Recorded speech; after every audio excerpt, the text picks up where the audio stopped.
Coordinator Brian Schottenheimer will take the reins in Big D, the team making official what had been rumored for a good stretch of the latter part of the week. Schottenheimer becoming the 10th head coach in franchise history, his first head coaching gig. And that is something that is a long time coming. Schottenheimer's worked 14 seasons as an OC, including the last 2 in Dallas. And Marty and Brian Schottenheimer are now the 9th father-son combination to each be a head coach in the National Football League. Marty was a head coach for 4 different franchises from 1984 to 2006. He won exactly 200 career games in the regular season. And now his son Brian has a chance to do the same, ascending from the ranks of being a coordinator, something that was celebrated, according to Adam Schefter, in the team's announcement. It would have been great if everybody could have heard the excitement in Jerry Jones' voice on Friday night when he called to say that it was official. Brian Schottenheimer, a career assistant coach in the NFL, no longer was a career assistant. He now was the head coach of the Dallas Cowboys. Those were the words that Jerry Jones used, and the excitement in his voice was obvious. Jerry Jones, Brian Schottenheimer, the Dallas Cowboys spent the past 3 days going over their vision for the organization and how it would take shape in the future. And by the time Friday night rolled around, they had put together a 4-year agreement that made Brian Schottenheimer an NFL head coach just like his famous father, Marty Schottenheimer, once was. The Cowboys have a new direction, but it's somebody that they know very well, who their quarterback, Dak Prescott, believes in, and now another team has filled another opening. The new Dallas Cowboys head coach is Brian Schottenheimer.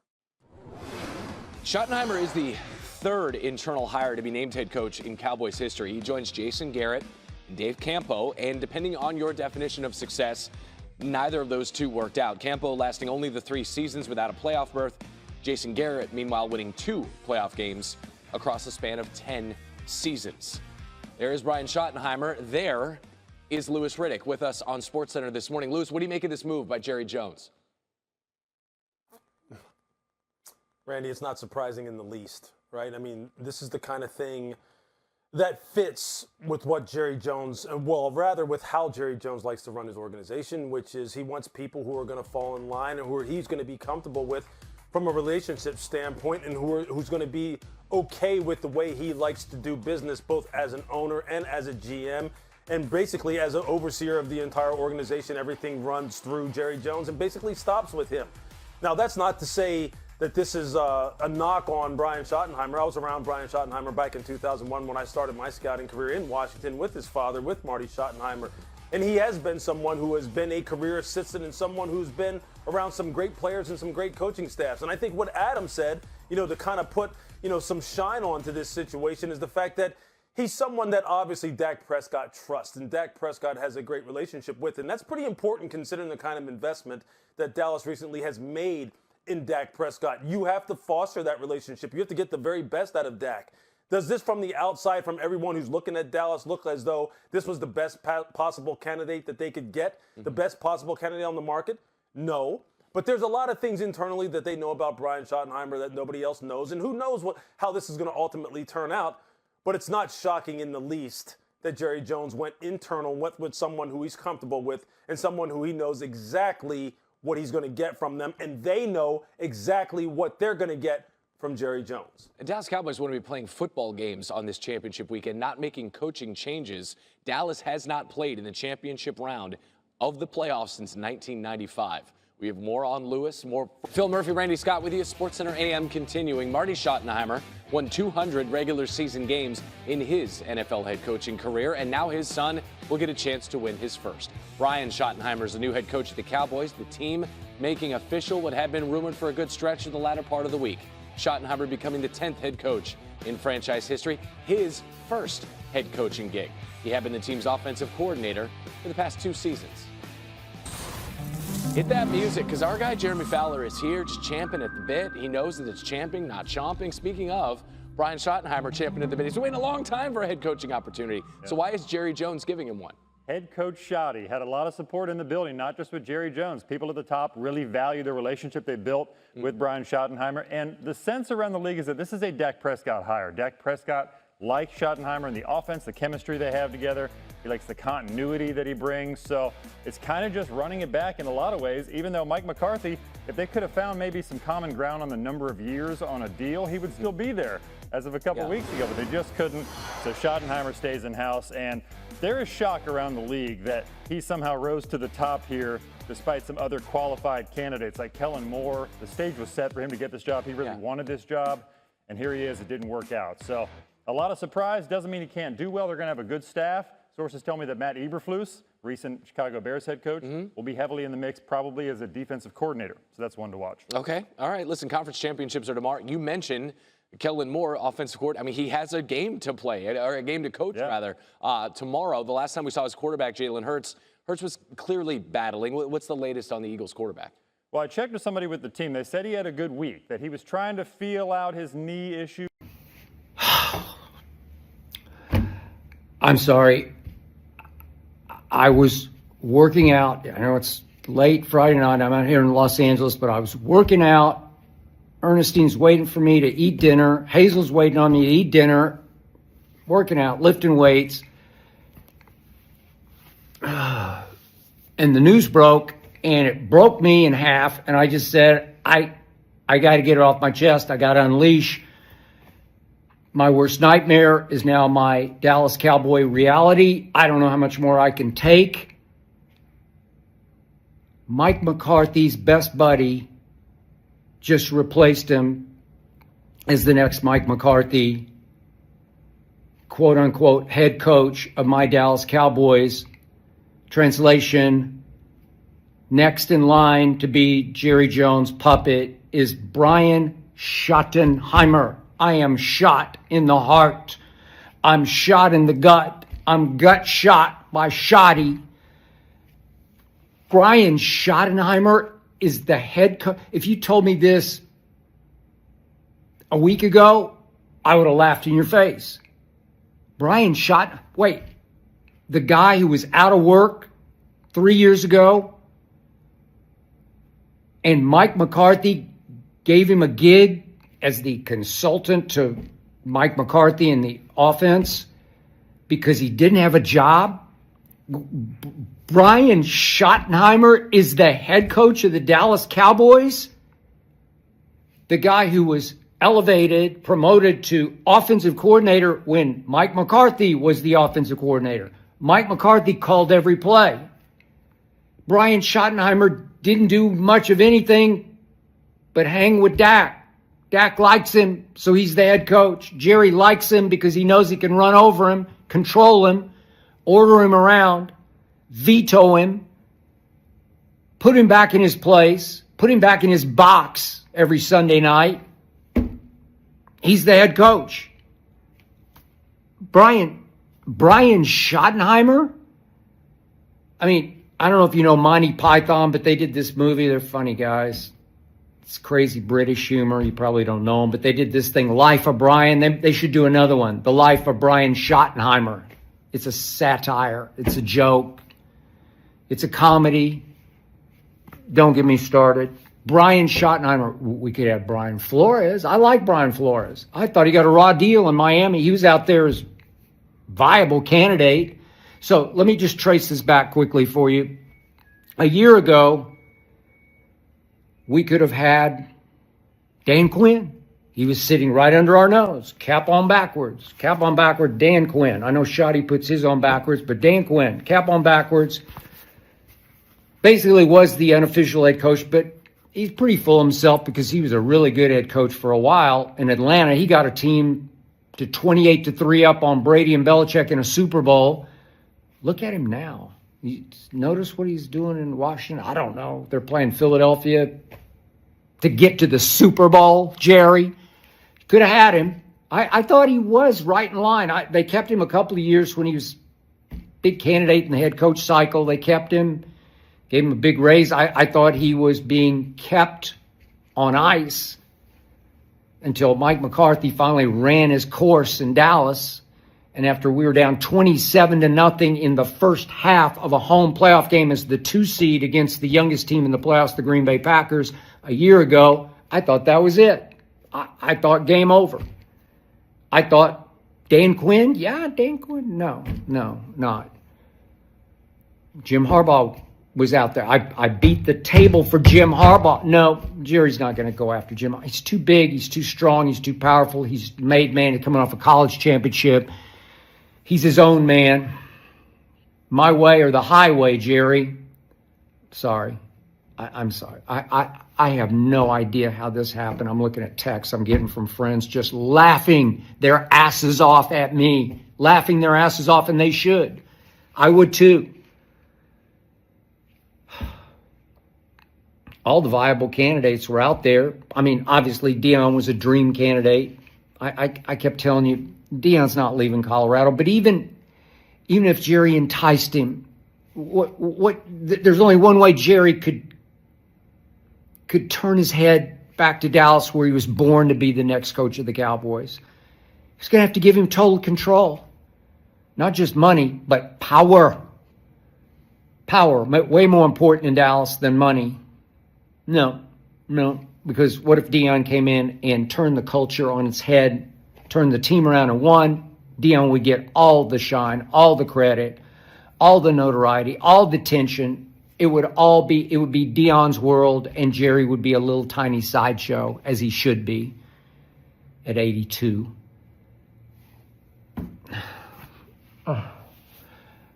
Pete Carroll, okay, he was overqualified for this job.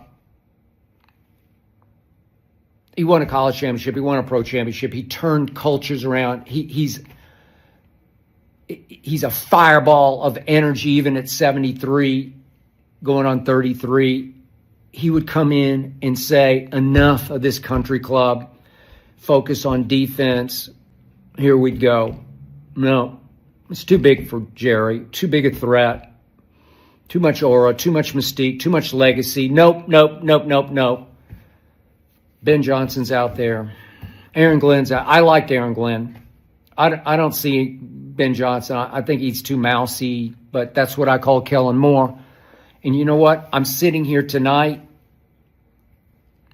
distraught, lost, thinking I would have taken Kellen Moore in a heartbeat over Brian Schottenheimer. At least Kellen Moore went out there on his own. At least he learned with the Chargers, and at least he learned in Philadelphia how to get a team. It's a talented team. I picked him before the year, but in part because Kellen was there. He's really good at what he does. He can be a little mousy himself, but I'd take him over Brian Schottenheimer just because he's been there and done that. I hope they win. I picked him to win Sunday. Love to see Kellen Moore in the Super Bowl, win a Super Bowl, but maybe Jerry started getting cold feet about Kellen Moore. Maybe he's getting too full of himself. Maybe he's getting a little too big for his britches, Jerry's thinking.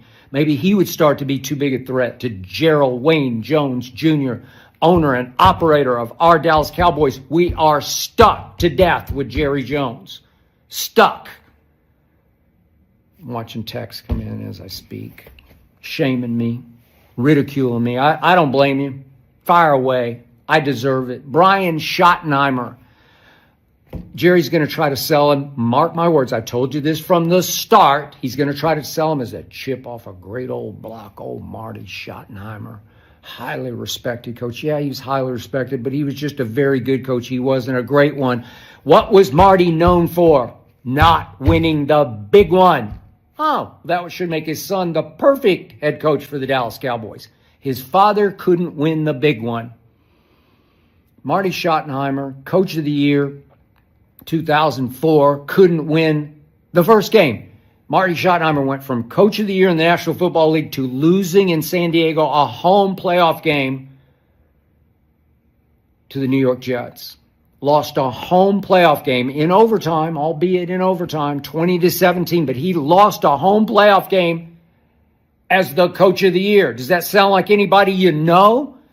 Marty would have made a great head coach of the Dallas stinking Cowboys, right? Marty was 5-13 in the postseason. He lost 13 postseason games. They got there a lot, and then they lost a whole lot. 5-13 was his father, Marty. Nice man, Marty. Dynamic personality, old Marty. Spawned a lot of coaches. A lot of assistants went on to glory in the National Football League, but not Marty. He did wind up in the Kansas City Chiefs Hall of Fame because he had a nice long run there, but they didn't get to any Super Bowls or win any Super Bowls. It ain't like it is now in Kansas City. Marty Schottenheimer, I've tried to tell you. I tried to tell Jerry. I tried to back him into a corner. Then he called Pete Carroll because I was banging on the table for Pete Carroll. At least talk to him. Bring him in for an interview. No, I'll talk to him. I'll call him. That was yesterday. I'll call him just to say, hey, just checking in, seeing how you're doing. By then, Pete's just about signed, sealed, and delivered to the Raiders. Way to go, Raiders. Congratulations. You got a real football coach. Way to go, Tom Brady. You got Pete Carroll. He almost beat you in a Super Bowl, had you dead to rights in a Super Bowl. You know what happened. Tom knows Pete Carroll's a real, live, made man football coach. Unlike anything we've had in Dallas for a long, long time. Since Parcells, but really since Jimmy Johnson. Since Jerry fired Jimmy, we haven't had a real live, in-power football coach in Dallas, Texas, because Jerry took the franchise over. Brian Schottenheimer, I tried to tell you, he's been coaching for 28 years in the National Football League. 28 years. And he's changed jobs 13 times. What does that tell you about Brian Schottenheimer? Why would you have to change jobs 13 times if you're that guy, if you're destined to be the head coach of the Dallas Cowboys? Why did you, Brian Schottenheimer, get fired in Seattle by Pete Carroll? Over philosophical differences. I don't know the exact story, but it blew up. It blew all apart. Brian Schottenheimer, he's never been a head coach because he's never been offered a head coaching job in 28 years. He's 51 years of age, and nobody in the National Football League until now has offered him a head coaching job. Why? There are a lot of smart people around this league. A lot of hiring cycles have happened since he came in at 20, whatever he was, 3, 24, 22, whatever he was, from there to now, 22, I guess. He came right out of school. He got a job out of nepotism. His father gave him his first job. Mike McCarthy was assigned to show him the ropes. They became good buddies. They became Thursday night nacho and beer buddies, burrito buddies. That's how he got to Dallas, and that's why he never got a head coaching job the whole way. Nobody liked him. Nobody believed he was made of that stuff, that commanding officer stuff, that leadership stuff. Brian Schottenheimer went to age 51 as the chip off the old block.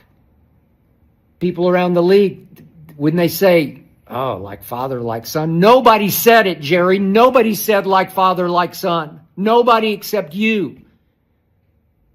Because you got to know him, and you know you can control him. You can railroad him. You can run over him. You can leave him high and dry. You can still be the head coach of the Dallas Cowboys. I've said this before. I wish Jerry would have just named himself the head coach. At least it'd be fun. It'd be interesting. It'd be a lot more exciting than Brian Schottenheimer. Here we go again with a Mike McCarthy-like clone. He's probably got a little more personality than Mike. I have seen him wear his hat on backwards occasionally. Dak likes him. That's all that matters. Dak likes him. He'll just keep running the same country club. Nobody will be held accountable. Players will like him. They'll vouch for him. They'll endorse him.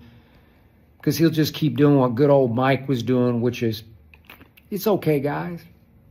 Pat him on the rump. Pat him on the back. Pat him on the head. Tell him it's okay. So what? We're down 27-0. So what? We got blown out in the first half of our home opener by the New Orleans Saints, who were destined to fall completely apart. So what if the Ravens came in and just ran us off the field by halftime? So what if Detroit came in and just annihilated us, embarrassed us by halftime? It was over. So what if the Eagles and the Texans, I could go on, they came in, the games are over at halftime. So what? Well, was Brian Schottenheimer responsible at all, culpable? I don't know. I don't even know what he did. Mike McCarthy called all the plays and strategized. I guess he drank beer with old Mike on Thursday night, maybe Friday afternoon. I don't know. Good buddies, coaching kind of clones. So Jerry said, well, I'll take that clone. I know that clone. I can control that clone. Brian Schottenheimer, are you kidding me? Mike Vrabel was out there. He's a stud, man. He's got guts. He's got balls. He's a commanding officer. He's a general. New England said, yeah, we'll do that. Gerard Mayo, we tried, failed. He wasn't quite what we thought. We want a real live football coach, and they got one. He was out there. We could have had him, but no, he's way too big a threat to Jerry Jones. He wouldn't want no part of this. Back to what Troy Aikman said a couple of weeks back. Nobody covets this job. Nobody wants this job. It's down to a Brian Schottenheimer. Shot in the heart. Shoddy. Shoddy. We're shoddy now. That's all we can draw. It's just, it's just a disaster. Well, howdy y'all. Let's talk about a twist in the football world that's got folks buzzing from Dallas to the Midwest. Al Harris, a name that's been carved into Green Bay Packers lore, just took up a seat with the Chicago Bears as their defensive passing game coordinator. Now, for a man who made a career locking up receivers and earning Pro Bowl nods in Green Bay, crossing over to coach one of the Packers' biggest rivals, that's a headline that'll perk up the ears of any die-hard Cowboys or NFL fan. Back. In his heyday, Harris was all grit and grind on the field. Those 102 starts out of 128 games for Green Bay weren't just numbers, they were a statement. The guy played like his cleats were on fire, snagging game-sealing interceptions. Remember that wild-card playoff game in '04, and being a brick wall in the secondary. It's no wonder he ended his playing days as a Packer and found himself enshrined in their Hall of Fame. But here's the kicker. Harris has now swapped green and gold for Bears blue, stepping into one of football's most storied rivalries, a shift that's bound to ruffle some feathers up north. Now, let's dive into his coaching chops. After hanging up his cleats, Harris didn't stray far from the field. His journey started humbly with the Miami Dolphins, but his big break came as a secondary coach for the Kansas City Chiefs. There, he sharpened his ability to mold raw talent into defensive dynamos. Fast forward a bit, and he joined our very own Dallas Cowboys, working alongside head coach Mike McCarthy. Under Harris's guidance, stars like Trevon Diggs and Darren Bland didn't just thrive, they soared to All-Pro status. Cowboys news was all over his work, singing praises about how he bolstered the pass defense. Now, as Harris steps into the Bears camp, his mission is clear: turn their defensive backs into a nightmare for quarterbacks. But let's be honest, this move has a spicy undertone. The Packers-Bears rivalry is as old as dirt, and Harris's new role just throws a fresh log on that fire. If you're a Cowboys fan, you know a thing or two about rivalries, and this one's worth watching, even if it's just to see how Harris's legacy evolves. Here's what's fascinating, though. Harris's impact isn't just about X's and O's. It's about his knack for mentorship, for seeing the potential in a young player and pushing them to be their best. Whether it's a rookie looking to make a name or a veteran needing a second wind, Harris knows how to get the most out of his guys. And you've got to wonder, will he be able to sprinkle that same magic dust over in Chicago?